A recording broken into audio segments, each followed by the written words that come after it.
প্রিয় দেশবাসী, আমি একজন দুবাই প্রবাসী। গত পরশুদিন থেকে আমার এলাকায় প্রচুর পানি পানি শুধু শুধু বাড়তেছে, ফ্লু বাড়তেছে। আমার ওখানে আমাদের এলাকার মধ্যে প্রায় 600-700 মানুষ একটা স্কুলের মধ্যে অবস্থান করতেছে। আমার এখানে যারা বিল্ডিং ঘর আছে তারা দোতলায় অবস্থান করতেছে। পুরো পানি প্লাবিত। কালকে দুপুর পর্যন্ত সবার সাথে যোগাযোগ হয়েছে, সন্ধ্যাবেলা একটু যোগাযোগ হয়েছে, এখন থেকে আর কোনো খোঁজ খবর পাচ্ছি না।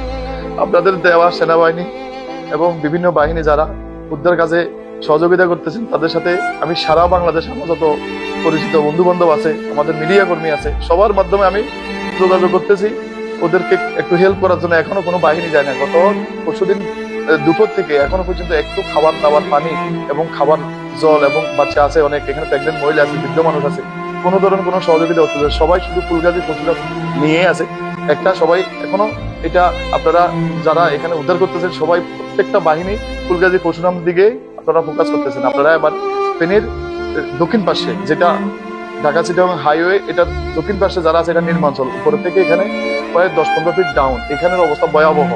গতকালকে দুপুর পর্যন্ত শুধু পানি উঠতেছে, এমন কোনো ঘর নাই যে প্লাবিত হয় নাই। আমার পরিবার বাংলাদেশে আছে, ওরাও একটা ছাদের মধ্যে অবস্থান করতেছে। কালকে সন্ধ্যা পর্যন্ত ওদের সাথে যোগাযোগ হয়েছে। আমি একদম সবার কাছে হাত জোর করে ভিক্ষা চাইতেছি, এই পরিবার, আমার পরিবারকে একটু পাশে দাঁড়ান।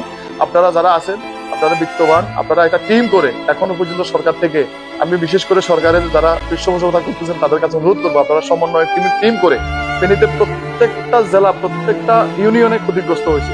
কোনো একটা গ্রাম নাই, কোনো একটা এলাকা নাই যে ক্ষতিগ্রস্ত।